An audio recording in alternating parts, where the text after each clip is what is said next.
The following podcast was recorded at 5 p.m. on Friday, January 24th, 2025.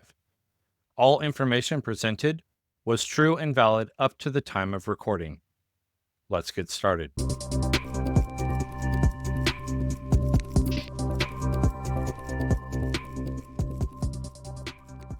Welcome to Crayon Box Politics Weekly, your go-to podcast for breaking down the latest in state and federal legislation. I'm Carl, a retired Marine turned political enthusiast, here to help you stay informed and engaged. And I'm Avery, your co-host on this journey together. We're here to unpack the policies and decisions shaping our lives, one bill at a time. Each week, we'll take you inside the halls of power to explore the stories behind the headlines, cutting through the noise to bring you clear, actionable updates. Whether it's a bill that's just been introduced, a vote you need to know about, or legislation that's flying under the radar, we've got you covered. So grab your favorite color from the crayon box, and let's draw some clarity from the chaos.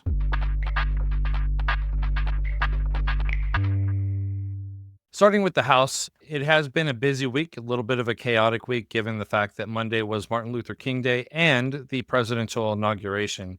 But the House was able to get about 180 total pieces of legislation into the books as far as introductions go. Of that 180, there were 162 bills, 12 simple resolutions, 4 joint resolutions, and 2 amendments to the current bills that are on the books. Beyond that, they were able to pass a total of 11 pieces of legislation. One of those was a resolution, and that resolution dealt with moving forward on certain bills. And then the other 10 were bills themselves. Of those 10, 3 of them were actually passed on a voice vote, where the rest of them were passed on a yay or nay basis. The bill that I want to talk to you about is H.R. 21, which is the Born Alive Abortion Survivors Protection Act, passed in a vote of 217 to 204, with 1 Democrat voting in favor of this bill.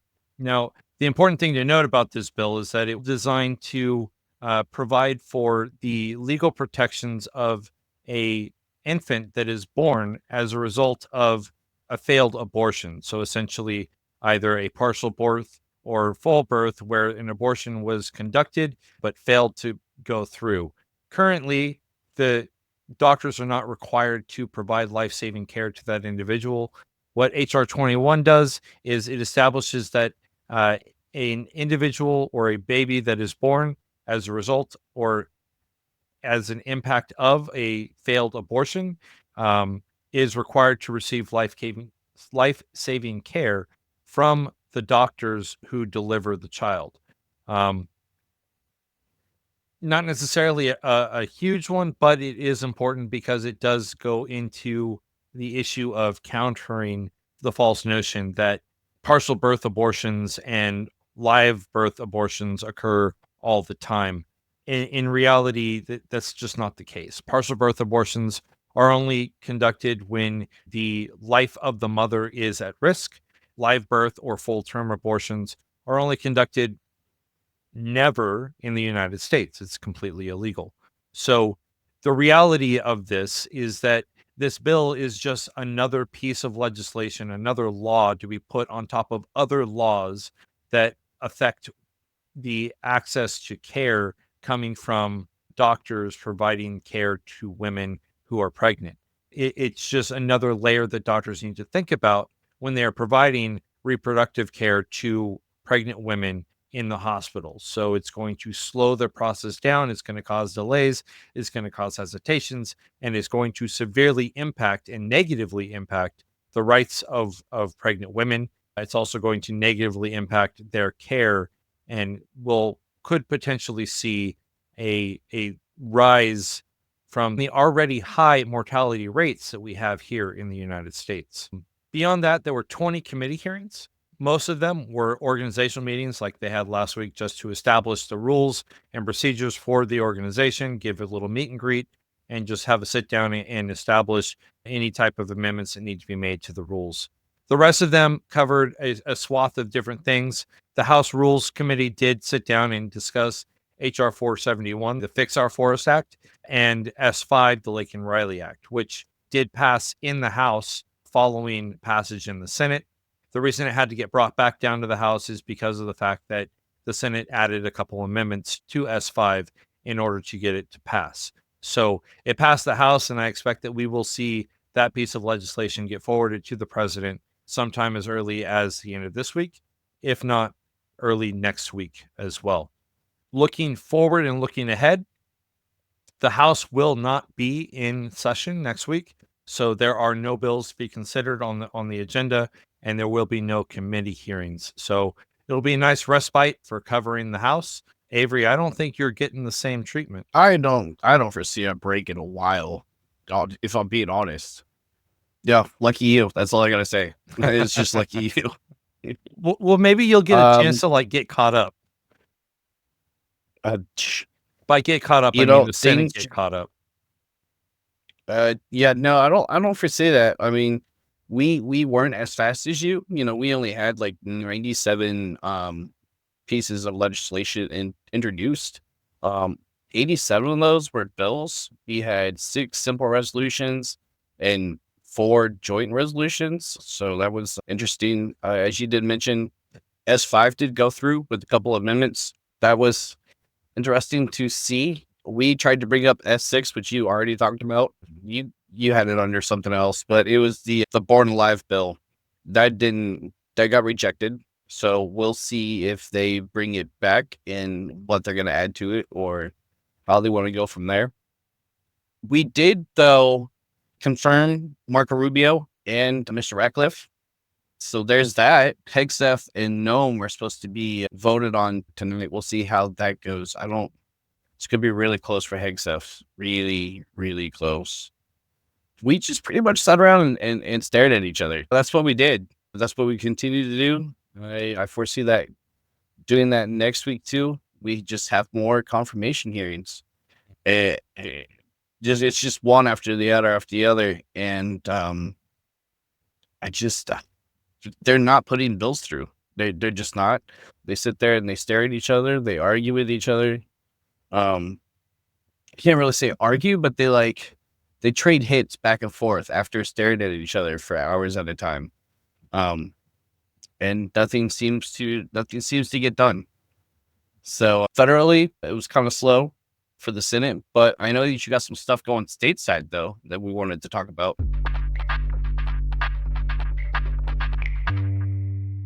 We did a bit of a focus on veterans this week and looked at what the states were doing as far as legislation in order to support veterans. And there are a ton of bills out there that are designed to provide support to veterans. But in the sake of time, in the interest of time, especially given our desire to want to take a look at the blitz of executive orders coming from the White House and the Trump administration, we brought it down to focusing on just 3 states, Arizona, New Jersey, and Indiana. The first state that I want to bring up is Arizona and their HB 2406. HB 2406 is titled Property Tax Exemption and Combat Veterans. Essentially, what 2406 does is it revises its tax statutes in order to provide for tax exemptions for widows, widowers, persons with total and permanent disabilities, and this one, veterans.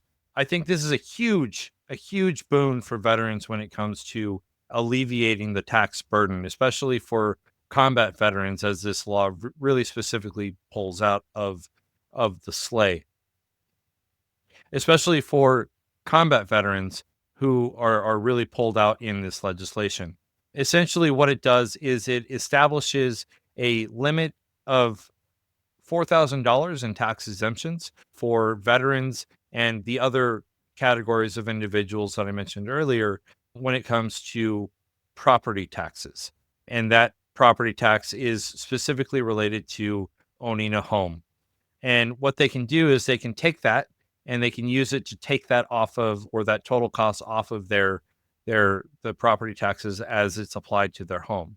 And what this bill goes even further to do is say that if a veteran or the categories I listed earlier do not utilize the entirety of that tax credit, they can then take the remainder of that tax credit and apply it to cover other areas of personal property taxes like vehicle taxes. So it's a huge boon for the veteran. And what I see this doing is actually enhancing and helping to eliminate or reduce the number of veterans who are currently homeless in Arizona because of the fact that the price of their home will be significantly reduced because of the lack of property taxes that they will have to pay. So it's going to make it a lot easier for them, the veterans, to get a home, maintain a home, and stay in that home and stay off of the streets. I agree. I wish that there were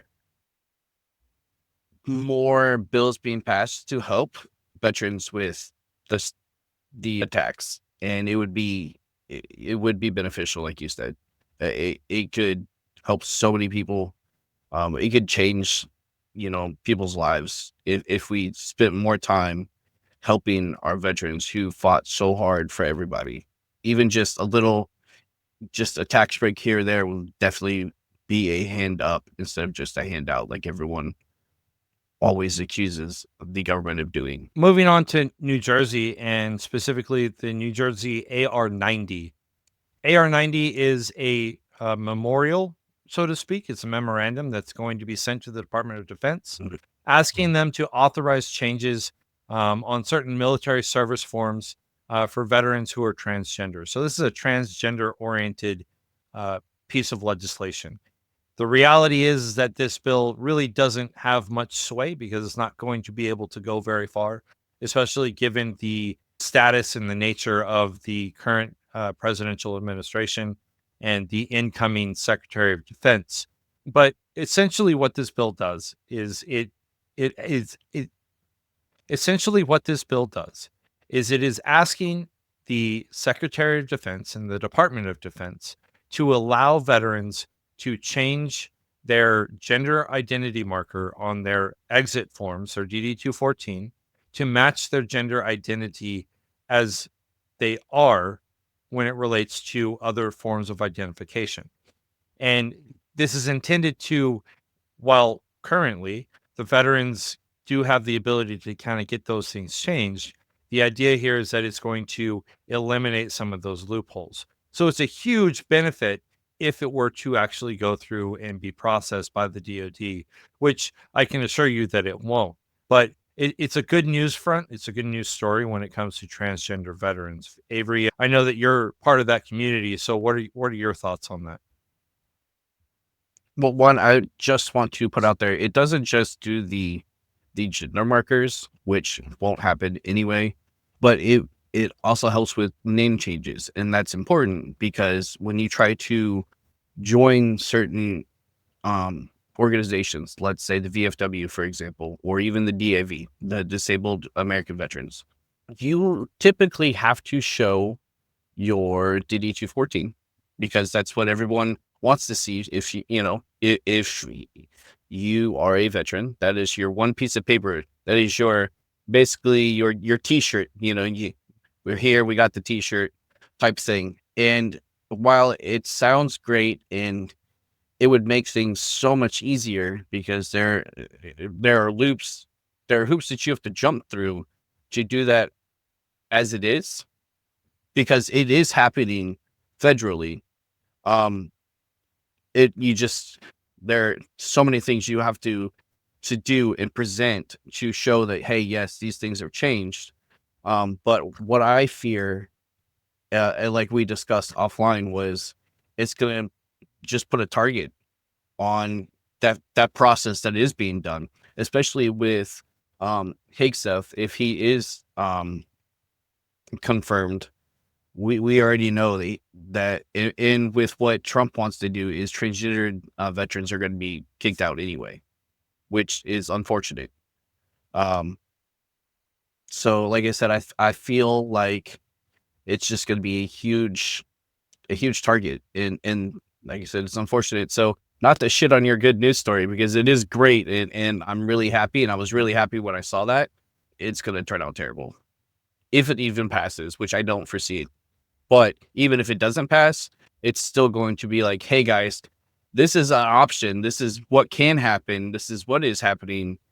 And it's just another way to demoralize us. Well, on that note, Sorry. I'm just here, man. I'm just here to shit on everything. That is the Debbie Downer. yeah, Next.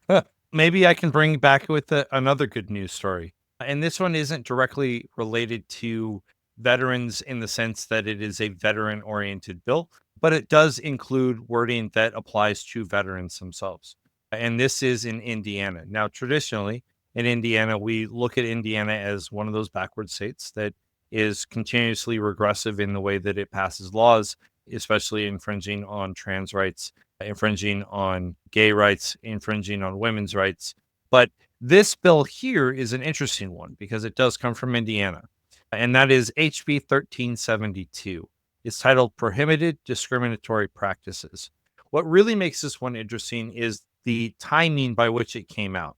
And it came out during the same time frame that President Trump issued his executive action making equal employment opportunity go away, or the way of the dodo, so to speak.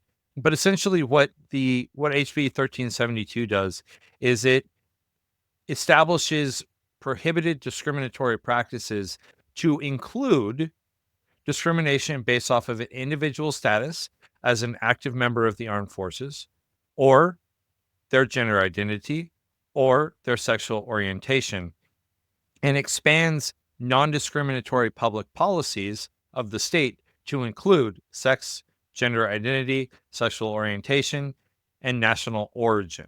So it puts all of those within that protected class, which we found out that was only applied by executive action at the federal level. So now that that has gone away, what we are looking at here is the state of Indiana attempting to rectify that situation by putting those protections into place, which again, it's a huge good news story. And it's a good news story for veterans as well, because of the fact that it does get that active member of the armed forces piece into that puzzle, where if an individual is part of the active reserve, or what we all know as a reservist, and they try to go for a job, they have to divulge that they are part of the active reserve.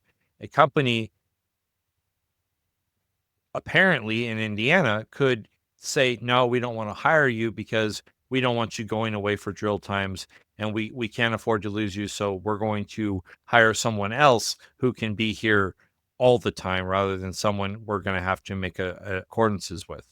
So what this bill does is it prohibits that action and ensures that companies cannot take that into consideration when they are hiring employees. So huge boon across the board for transgender individuals, for gay individuals. It's a plus in my book as far as the way that it's written and the idea behind where it's intended to go. So good news story out of Indiana. You ready for me to shit on it again? It seems to be like that's Yeah, what I'm that's just your telling thing you. this week. I am here for it. I'm in like the bad news bear. No, I mean it is good to hear, and that's fantastic and great. Unfortunately, that bill was put out before um they got rid of the equal opportunity, and federally it's going to be cut. I don't see it. Well, obviously federally it's going to be cut, but as far as stateside, it's I don't foresee that passing at all, especially because it's Indiana and they're backward as hell. And even if they did try to do it stateside, Trump would trump it. So I just it's kind of one of those. It was well intended and that was great, but now there's no point in it. It wouldn't be it doesn't have a leg to stand on basically at this point. Well, I wonder if trumping it, as you said, would not trigger um, a states' rights issue where the challenges would go to the Supreme Court about whether or not the Trump administration can override the state passed policy of non-discrimination. So, I mean, I wonder if that would be a thing. And then on top of that, you said Indiana being backward state. I think that this is definitely one of those that we should watch and keep an eye on and see if it does go through. Because if it does go through, I mean that's one sign that things, at least at the state level, are moving in a positive direction, even if we have things moving in the reverse at the federal level. Oh, I completely 100% agree. I am definitely gonna watch it, and hopefully it continues to go through. But even even it going try to go stateside. I mean, you have the federal government itself, and let's say the armed forces. They're basically going about this in reverse to what we're trying to go with, because they're trying to well, they're not trying to. They have taken out equal opportunity employment within itself, as I showed you in that memo for the Navy. So DoD itself, how do you expect a state to uphold this bill when the organizations themselves federally are cutting everybody off at the knees? Well, right. I mean, the state wouldn't be able to enforce state level equal opportunity employment on the federal military, but at least it would be able to apply it to internal within the state borders processes and businesses and organizations. So, I mean, it has that going for it. I mean, it does, and like I said, it's definitely one to watch and one to see how far up it goes. If it does become a bill, if you know Trump tries to trump it, like I said, um, and be like, no, hey, I said this is what it's going to be, and this is how it goes. But again, I don't foresee it passing. It's going to be interesting, and I would see organizations try to put a stop to it, because people are going to sue, especially when it deals with um, gender identity and sexual orientation at this point. So, if it does go through and someone does sue, it might go all the way up to the Supreme Court, which could put a stop to states trying to undermine what Trump is trying to do. Okay. Yep. Valid point. Valid point. Um, well, I think that we've been alluding to the executive actions for a while now. So maybe we should go ahead and transition and start talking about the Trump administration.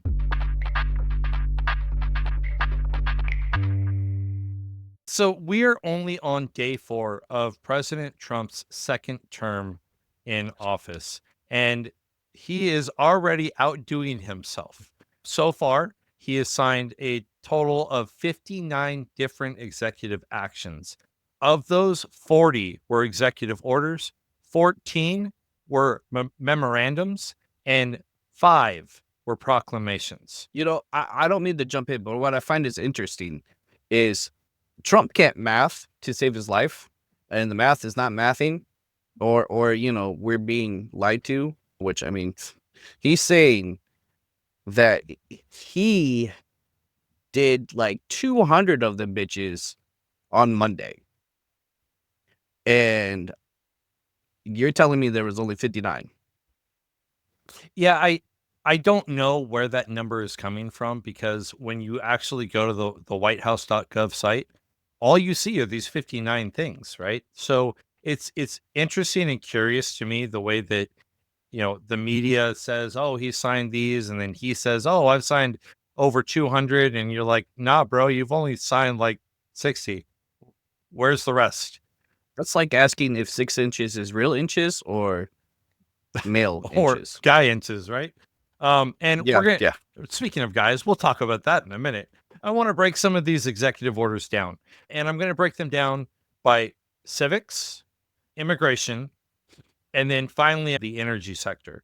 So, starting with civics, looking at the very first one that really popped out to me was this: ending illegal discrimination and restoring merit-based opportunity. Now, on its face, it sounds like this great thing, right? We're going to end illegal discrimination and we are going to restore merit based opportunities so that we're ensuring that we're only hiring the best of the best. The Mhm. issue arises when we start to look at the wording in the executive order. And essentially, the wording in the executive order follows a false pretense that DEI policies, or diversity, equity, and inclusion policies, as well as equal opportunity policies, are at fault for the illegal discrimination. He actually calls those policies discriminatory policies against Caucasian American individuals. In that order, he went so far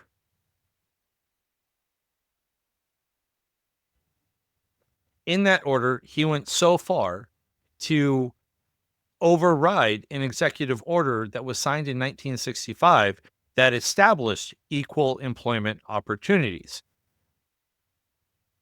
Again, under the false pretense that it is an illegal method by which discrimination can be conducted against Caucasian Americans.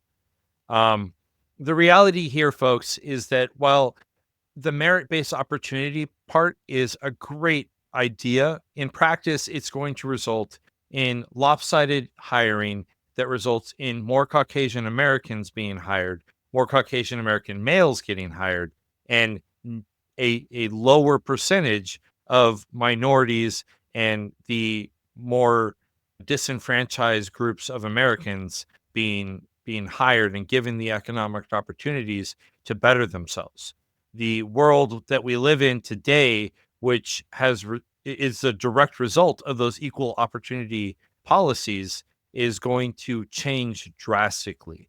Now, again, this is not me just sitting here saying that, African Americans and women can't get a leg up if they pull themselves up by their bootstraps. I'm not saying that at all. But what I am saying is that what this policy does, what this executive order does, is it takes us all the way back to the 1960s when we were having issues with minorities and women getting good paying jobs and getting the chance to advance themselves.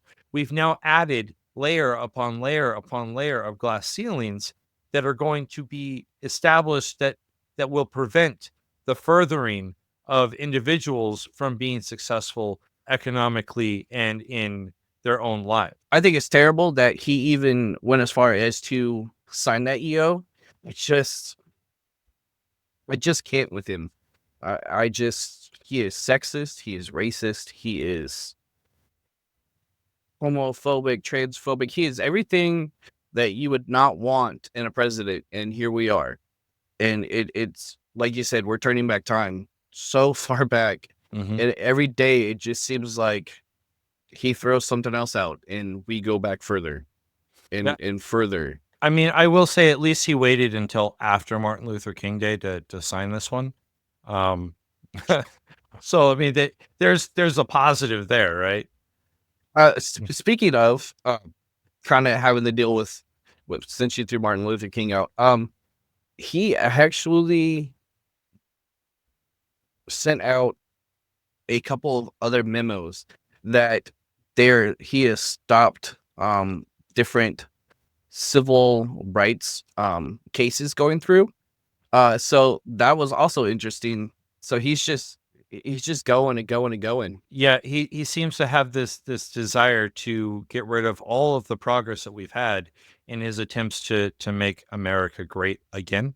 I guess we're making America great in the form of the 1960s, so we might as well turn into Cuba, I guess. I don't know what to do. I would say I don't know what to do with him, but or where he thought America was so great with all these issues, protection's gone.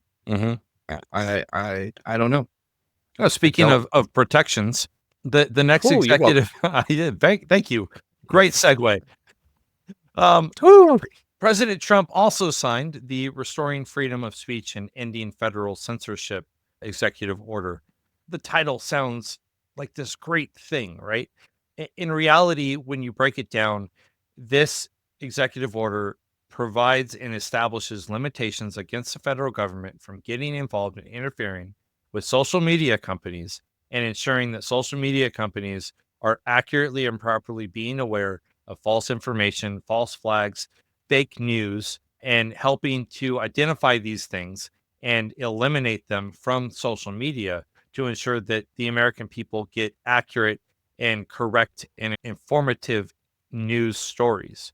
At issue here is that by eliminating the federal government's ability to be involved and to help to step in and try to like moderate with the social media companies, what he's doing is he's making it so that the social media companies will not have to maintain and manage or provide fact checking of news stories as they come through.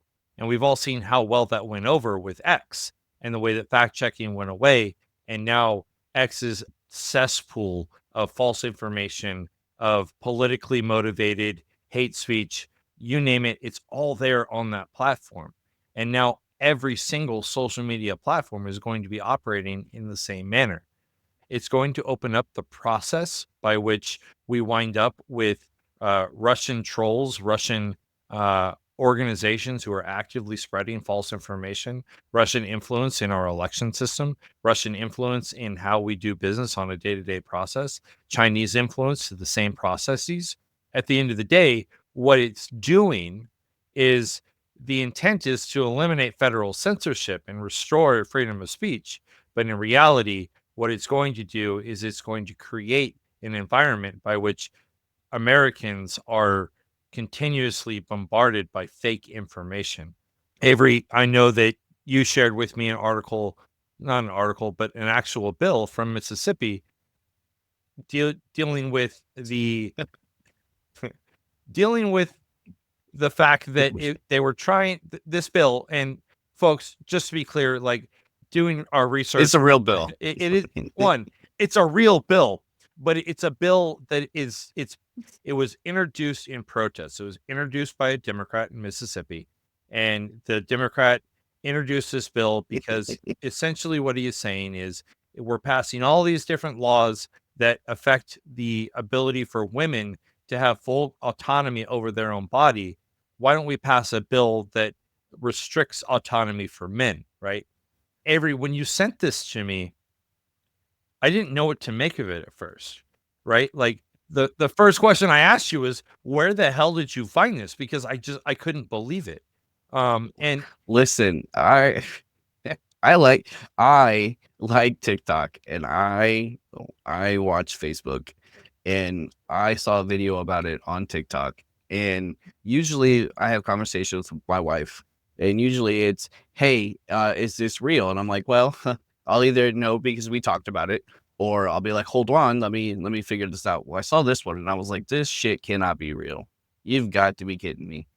And doing the research, I tracked down the bill number, so to speak, and by the title, and the bill number sent me to Mississippi's actual legislative website. And that's how I ended up sending you the bill itself. And you're like, that can't be. I was like, no, I sent you the actual bill website. I spent 20 minutes tracking this bitch down for you. So yes, there you are. There you have it. But the point here, folks, don't waste your goodness. And folks, for you, this bill's title, enact the Contraception Begins at Erection Act. Its ID number is 19, and it's out of Mississippi. So if you want to go look it up yourselves, by all means, go look it up. It is a real bill. My point here is that, folks, listen, when we eliminate the ability of the federal government to get involved and to help eliminate fake news, we're going to destroy the credibility of our legitimate news sources. We are going to cause the influence of nefarious actors like Russia and China to get involved in the thought processes and the informational processes of the American people. And at the end of the day, while the average American mostly gets their news from social media outlets like Facebook and X, what's going to happen is that information is now going to become tainted. And because that information becomes tainted, and the individuals, the people that are voting, the people that are doing their day-to-day lives and living their day-to-day lives based off the information they get off of these platforms, is going to become worse, because the polarization will become worse. Because, folks, these Russian organizations, they're not out there pushing pro-Republican or pro-Democrat false information. They're actually pushing both. And the idea is that if they can weaken us by pitting us against one another, they can weaken the overall United States. And if they can weaken the overall United States, they can get a leg up on us. And so what this executive order does is it creates the avenue by which those nefarious actors can continue to operate without fear of federal intervention. Speaking of federal intervention, not the best segue, but the next executive order that President Trump signed deals with birthright citizenship.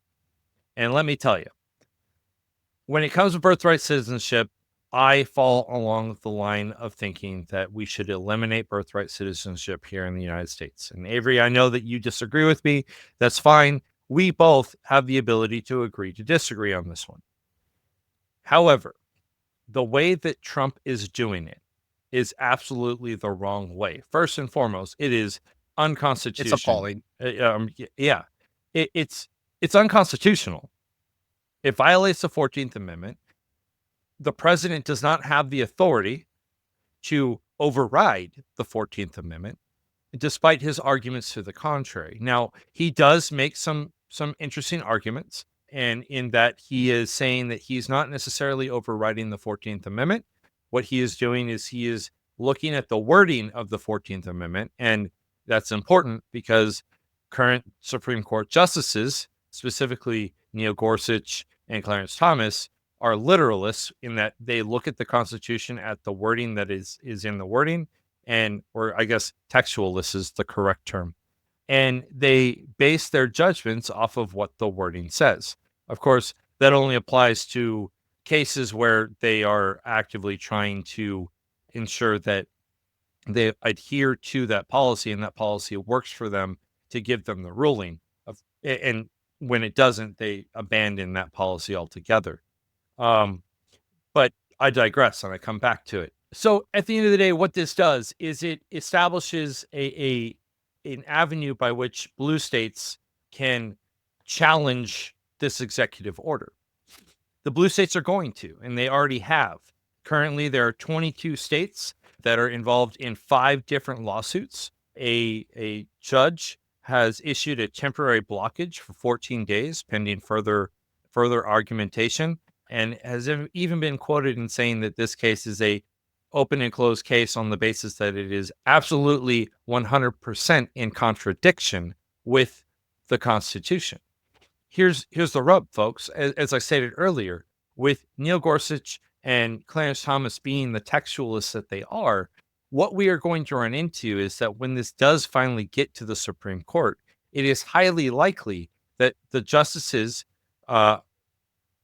in a lopsided vote, are going to rule they are going to rule to uphold this executive order and allow it to stay in place. It's a dangerous precedent because essentially what it is saying is that the president has the authority to challenge constitutional amendments. The president has the authority to enforce or not enforce certain parts of the Constitution, and the president has the authority to ignore the Constitution altogether.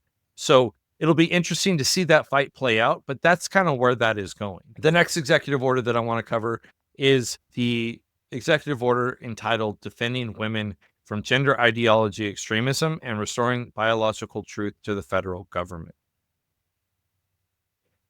So, funny, not funny. In his administration's attempt to define what a male and a female is, from a biological sense, President Trump's administration essentially stated that all individuals who are in the United States are females at point blank period. Because at conception, which is where it tries to drag it to, let me go back. Funny, not funny. Genetically. Funny, not funny. Funny, not funny. The Trump administration, in their attempt to describe what a male and female are genetically, described that a male and a female are different at conception. In reality, at conception, male and female are one in the same in that all individuals who are conceived, which is every one of us, are conceived as female. And the male trait doesn't begin to present itself until about 5 weeks after conception. So if we are going to want to like argue the nitty gritty, the reality is that folks, all of us guys, we're all women. And so at the end of the day, it null and voids the entire argument. But the reality is, and joking aside, right? The reality is this. President Trump has enacted this executive order under the auspices of protecting women. But what it really does is it creates an avenue by which transgender Americans can be negatively affected at all levels of society. It is essentially wiping them from existence. It is stating that there is male and female and that everything else doesn't exist. And Avery, I know we've talked offline about Miss Jenner, but I'll be honest with you. When I think about what she has said, about how she has said that she is a transgender person, she doesn't think of herself First and as male foremost. or female. She only thinks of herself as a transgender person. Yep. This executive order makes her nothing. If that's the way she feels, then that's fine. But this executive order makes her nothing. And it's signed by the person that she backed. Absolutely. And you also have to think about the fact that, we have non-binary people and we also have intersex people. And I wouldn't say funny, not funny again, but he forgets that, they're like, well, a male is da da da da XY and, a female is XX. If my biology is correct, off the top of my head. My argument with that is there are some females that are born with an extra chromosome. Same thing with males. They're born with an extra chromosome. And there are still some females who are born the way that they are, but they still carry more testosterone than other people, which is going back into the people have to be tested for the Olympics and whatnot, but that's going down that slippery slope. But he's forgetting how genetics, well, he doesn't even understand how genetics actually work. But yeah, my thought is, do you want your gender card now that says you're transgender? Or like, do you want the t-shirt? We have a whole fan club. I think And I'll take the t-shirt and the card. Okay. And I also want to point out, since you brought up Miss Caitlyn Jenner, folks, while she is a piece of shit and I cannot stand her, we also have to remember that she does consider herself female, which and her name is Caitlyn Jenner. And so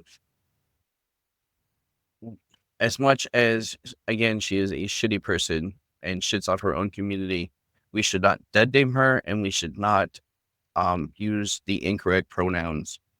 No one deserves to have to deal with that or be reminded of those things, because you're just doing exactly what they're doing to us. So just my own 2 cents out there. Sorry. No, and you're 100% right. Just because Miss Jenner is an individual who supported Trump and is now getting what she asked for, that doesn't excuse, it doesn't allow for us to refer to her as anything other than she and her and Miss, and I'm sorry, I'm forgetting her name. So I know Caitlyn Jenner. And that's why I've been going with Miss, right? Because like that's the respectful thing. Right, absolutely. And it just goes back to, back to the TikTok. We learned so much from TikTok. I would hate to see it go. I see something, but we you and I dig until we find the answer. But I mean, I learned her way of thinking because offline, I've always talked about, man, I cannot believe the amount of hate that she feels for herself or has to feel for herself. Um, that she shits on her own community, like the closeted hatred. But instead, it was interesting to learn that she figures herself as a transgender person first and then female. She doesn't necessarily consider herself, full blown, I'm a female, because I'm not. Women are women and trans women are not women, which I disagree with. I believe, trans women are women and they should be treated as such. But yeah, so it was interesting to see her way of thinking. That is something we always talked offline about. So just another factual tidbit.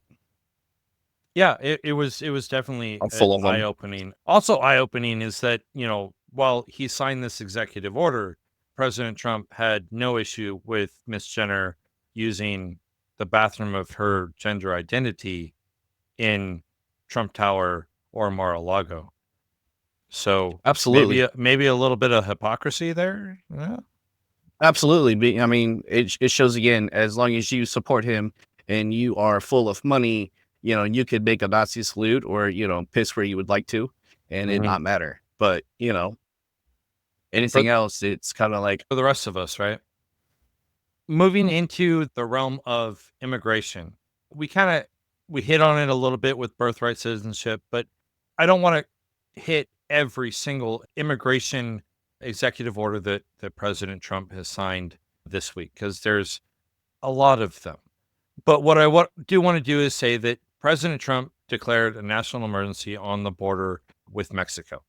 He has used that national emergency to close the border. He's used that national emergency to redirect funds down to the border in order to start building the wall again. I mean, you name it, he's actively focused on the border. But one of the things that I do want to call out, and this is the executive order that I want to focus on, and that is his executive order titled Clarifying the Military's Role in Protecting the Territorial Integrity of the United States. Folks, in that executive order, that's a he is mouthful. directing the say again? I said, that's a mouthful. I'm not going to lie. Oh, yeah, I mean, it is. I cannot wait for the day that the government finally catches up with them and we actually get like executive order numbers coming out of the Federal Register. That But would be, until that would be then, fantastic because holy crap. until then, we have to go by the titles, right? But essentially, what this does is it is a directive to the Department of Defense and the military services to focus and orient their priorities on the border. So essentially, what we are doing is we are having the National Guard, the Army, the Navy, the Air Force, the Marine Corps orient all of their mission sets on the border. And that's taking the eye away from the nefarious actors like Russia and China, right? And it's going to create a situation where if we do not continue to stand on the front lines with our allies and we look towards our border and we put our troops on the border, we're going to have a much larger mess globally than we do. And so at the end of the day, what I look at here is that, President Trump talks about wanting to build the best and strongest military in the world when in reality, during his first term, he took money away from the military to build the wall. He talks about wanting to make sure that we have respect and we are respected worldwide and people fear us when in reality he's taking the focus of the military and making them glorified border guards. We talk about this idea of wanting the military to be capable of going out and defeating our adversaries wherever they are when in reality all they're able to do is deploy within the United States to the border. The longer we do this, the harder it is for us to take that capability and shift it back to our global force projection capability.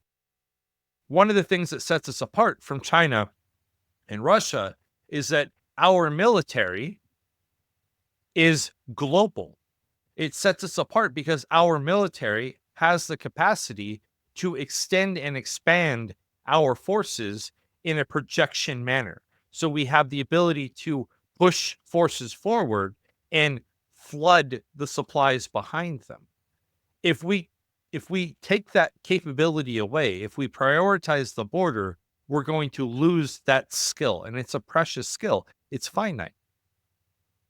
And folks, already the Coast Guard is surging capability and assets into, and I can't believe I'm going to say it, the Gulf of America, formerly known as the Gulf of Mexico. This policy is going to prove detrimental.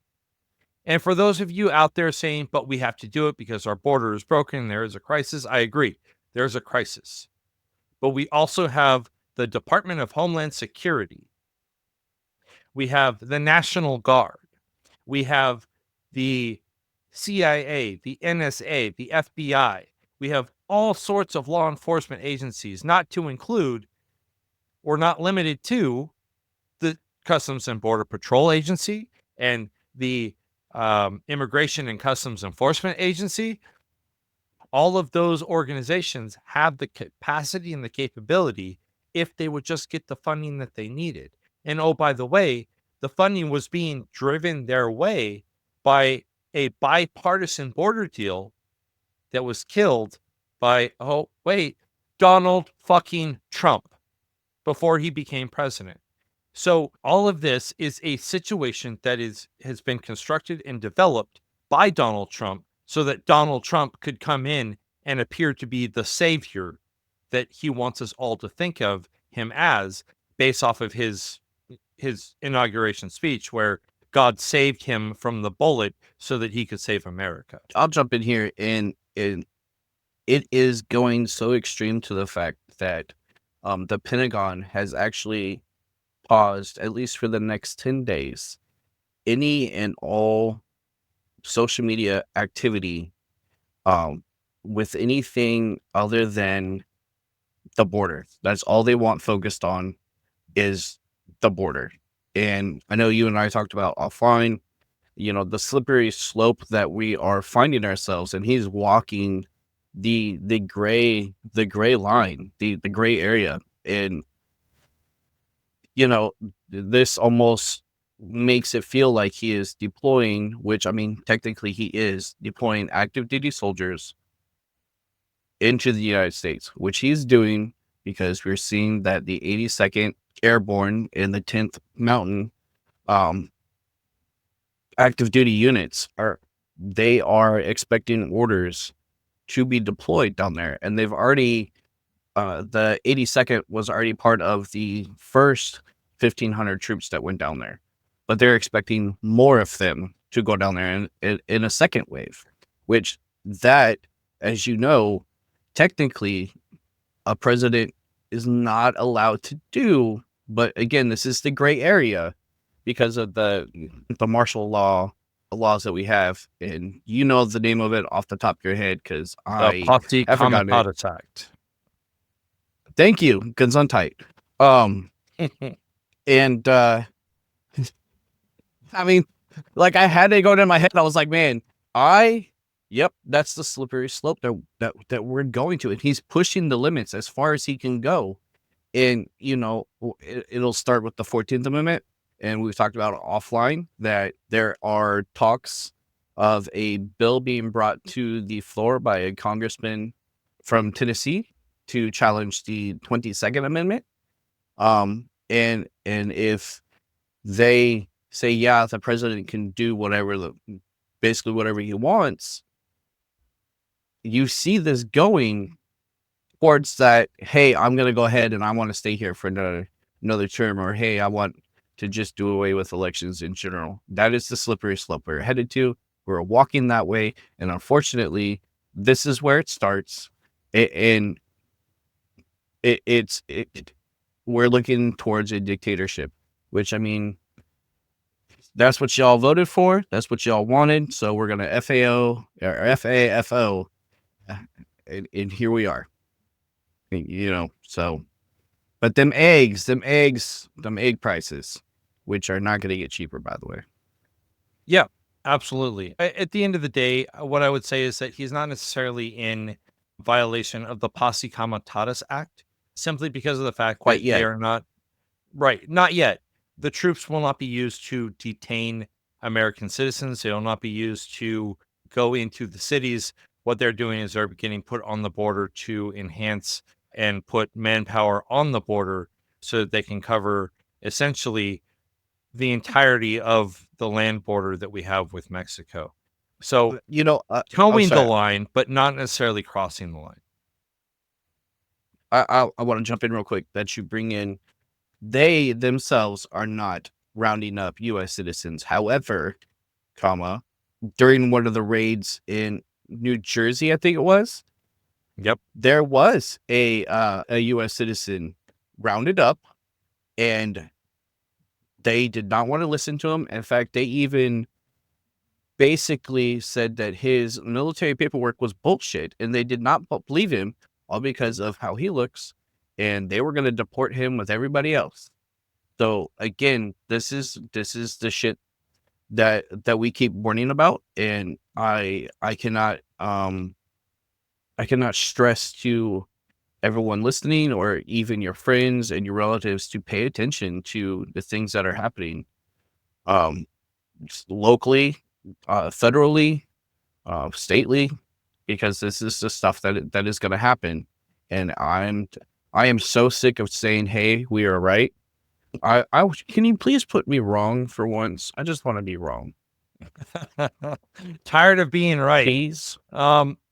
So no, you're again with that. It's one of those situations where it's a progressing story, right? So the first step is getting them on the border. The next step is getting them out there. And the fact that they're rounding up people that are brown just because they're brown and ignoring the fact that they're citizens and not giving them due process because they're not. These folks aren't getting due process, not getting the opportunity to defend Absolutely themselves. not. Um, they're just You, getting you know rounded what? up. I'll go one step further, real quick. It kind of jumps back with the 14th Amendment again, but it also deals with rounding people up and having deportation lists. There's a congressman from Georgia who is thoroughly upset by the bishop in New Jersey. I don't know why we just keep coming back to New Jersey. New Jersey's having all the problems. A bishop from New Jersey who had the gall, the balls, the fortitude, whatever you want to call it, to ask President Trump to have mercy on the immigrants and have mercy on the LGBT community, which is what the bedrock of all religion that I understand is you're showing mercy on people. And back to the point of, someone, the congressman shouted out, hey, she should be on the deportation list. This is the world we are in, and this is what things are coming to. We are walking that way, and we're headed that way, and it's disgusting. Oh, I thought you were going to talk to the raids on the elementary school. Well, that too, like, also disgusting. But I mean, the fact that people want to just put people on the raid list, it was terrible. But yeah, no, President Trump has given the authority and permission, whatever you want to call it, for ICE to raid schools and churches and snatch children, basically, and then call their parents so that they can snatch them too. Which, we've talked about, that would be the humane thing to do, is to put everybody as a family and deport them, as opposed to, hey, you're a citizen, you're not a citizen, families get broke apart. And I use humane with disgust, because they're not dogs, they're people. Yeah, no, just today, Chicago got raided, and they tried to go into the elementary school, and the elementary school said, go kick rocks. So I foresee issues. And I hate to sound like this person who should be wearing a freaking tinfoil hat. And I should be like, oh, this would never happen. But I foresee riots. I foresee protests on both sides. I feel like he will withhold any funding to the Chicago public school system at this point, because he's already threatening to hold FEMA funds to California. So yeah, he's just doing one thing after another. And it's just because he is hateful. He just hates people. Unless you're But rich. he thinks that he's president, so that means he's king and he can do whatever he wants. And everything He else be wants to damned. be, we've compared him. Yeah, we've compared him to Hitler. We've compared him to Mussolini. Those are the things that, he is doing the things that the Nazis did before Hitler took the Mhm. rise of power. He has he has pardoned all the J6ers, which Hitler, pardoned, released anybody who took part in the uprising, the coup that failed with Hitler before he became, dictator. And we're seeing that here. We're seeing everybody turn, right now he's targeting trans people and he's targeting the migrants. Next will be whoever the next person is. Again, it goes back to that, he went after, they went after socialists, and I didn't say anything because I wasn't a socialist. It did not affect me. They went after communists, and I wasn't a communist, so I didn't say anything. It didn't affect me. And then they went after me, and there was no one to say anything or stand up for me. That is what happens. That's what you do to break down a a a community, a civilization, to get steps to become a dictator. That is what's happening. It's shitty, and I wish I was wearing a tinfoil hat. That wasn't true. I'm just here to shit on everything, okay? Well, We've that went established deep. this. Huh. So let's bring it. I'm sorry. I'm so sorry. So to I'm be done clear, folks, talking. what we are not saying is that Donald Trump is the next Hitler.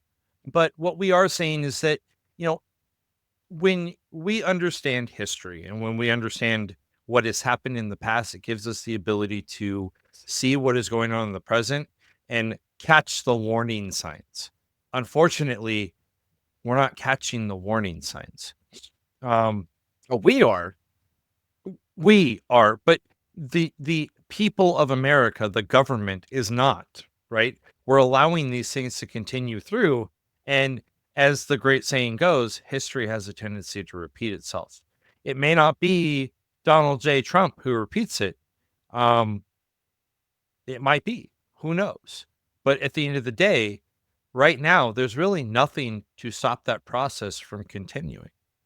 Moving forward, right? These next three I'm going to lump together, and it falls under the energy policy, right? Um, President Trump signed an executive order declaring a national energy emergency, which opened up different authorities for him to enact with regards to how to address the emergency.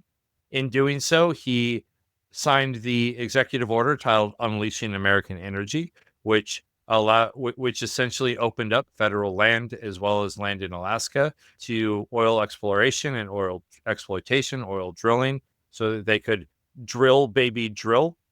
And then he signed a final executive order that temporarily withdrew all areas of the Outer Continental Shelf, or OCS, from offshore wind leasing. Essentially, we're not going to lease any more offshore areas for use as wind leasing. Importantly, he overturned the Biden administration executive order that postponed any type of oil leasing on the outer continental shelf. So rather than allow for less destructive processes of establishing wind farms, he's now opening up the shelf to be explored by and drilled for oil, which is a far more destructive and far more impactful process because I guess wind farms kill sharks. But at the end of the day, right, what we have going on right now is the situation where Donald Trump is saying we have an emergency with regards to energy. He's trying to bring the price of energy down, which I applaud. But he's doing it in such a way that's keeping us beholden to fossil fuels. Now, I am not 100% opposed to fossil fuels. What I am opposed to is restricting our ability to use other sources for energy. Folks, The United States does, and this is a fact, we do have the largest deposits of oil of any nation in the world. Fact. What we do not have is the largest deposit of oil of any combined nation in the world. So when you look at OPEC, they've got more oil than us, which means that they have a corner on the oil market. And if we are trying to become energy independent, the answer is not oil. The answer is wind energy. The answer is solar energy. The answer is nuclear energy. The answer is hydropower. That is where we get the fixes. And every single time we have this argument about, oh, well, fossil fuels are less destructive to the environment. Listen, I don't care about what is more destructive or less destructive. I don't care about the fucking lithium mines. Here's what I do care about. I care about the fact that we are continuously doing a thing where we go backwards in technological evolution. I care about the fact that we have this inability to do two things at once. We have this inability to develop an energy infrastructure that incorporates oil, natural gas, coal, solar, wind, hydropower, nuclear power, all so that we can make sure that we have a robust and diversified energy infrastructure, so that we have the ability to develop jobs to support that robust and diversified energy infrastructure. But instead, we go backwards. We don't want EVs because it's going to kill our automakers' jobs here in the United States. Why? Why does it not enhance our automakers' jobs in the United States? Oh, because you're afraid of change. Because you're afraid of learning a different skill. Because you're afraid of doing something that you're not used to doing. Because it's hard. When President John F. Kennedy, who his assassination is now been declassified, but when President John F. Kennedy pledged to go to the moon, he said, we choose to go to the moon and all these other things, not because they are hard, but because we choose to do so. We are choosing to stick our heads in the fucking oil sands and not advance. Every time we stop the development of a wind farm, we are giving China the ability to corner that market. Every time we stop the development of a solar farm, we are giving China the ability to corner that market. Every time we make it harder for people to put solar panels on their houses, we're giving China the ability to corner that market. You look at me and you tell me that we were better off under Trump, when every single policy that Trump has, every single executive order that Trump has put into place, from the military being put at the border, from the order overriding the 14th Amendment and setting up an opposition at the Supreme Court, which could eventually result in the authority of the president to overturn parts, if not all, the Constitution. The executive orders that infringe upon the rights of transgender Americans, the executive orders that make it so that foreign actors have the ability to influence the minds of Americans. Every single policy that he has put in place is not American first, people. If anything, every one of these policies is anti-American. Every one of these policies is against the United States. And before last year, I was out here and I was saying that he was anti-American, that he was only in it for him, and that he was bad for the United States, and that his election would result in nothing but negativity. And now we are seeing it. And I get that some of you voted for him. I understand it. I will never understand why. I will never agree with you in why you voted for him. But folks, the proof is in the pudding. You are not getting what you thought that you were getting. We now have an individual in office who has a messiah complex, who is beholden to the oil companies, who is beholden to China, who is beholden to Russia, because every single one of his policies has done nothing for the American people and everything for our adversaries. And that's all I have to say for my soapbox. Avery. Listen, I thought I was shit on everything today, but you're bringing it too. I can't say it any better. You're speaking truth. I wish it was, we're not stating facts. We're not, but we sit here every damn day. We do the research every damn day. And I'm not talking CNN or the New York Times, or like we're literally the Congress itself, congress.gov or the whitehouse.gov. Literally what we're using from them. We're not making shit up, or even as far as state legislatures, like if we are looking up through the states, this is what we're seeing, that we're literally telling you what is happening. It's not necessarily a full blown, this is my opinion. No, this is what's happening. I'll share with you my opinion on it because I'm so fucking tired of being right. I'm done and over with it. But I'm gonna tell you I'm fucking done and over with it. But that's what's happening. I can't make it any clearer. I can't give you fake sunshine and rainbows. I can't. I wish I could. Let me tell you, we've been trying to pep each other up for all damn week, and this is what's happening. You take it or leave it. I don't know what to say to them anymore. Take it or leave it. FAFO.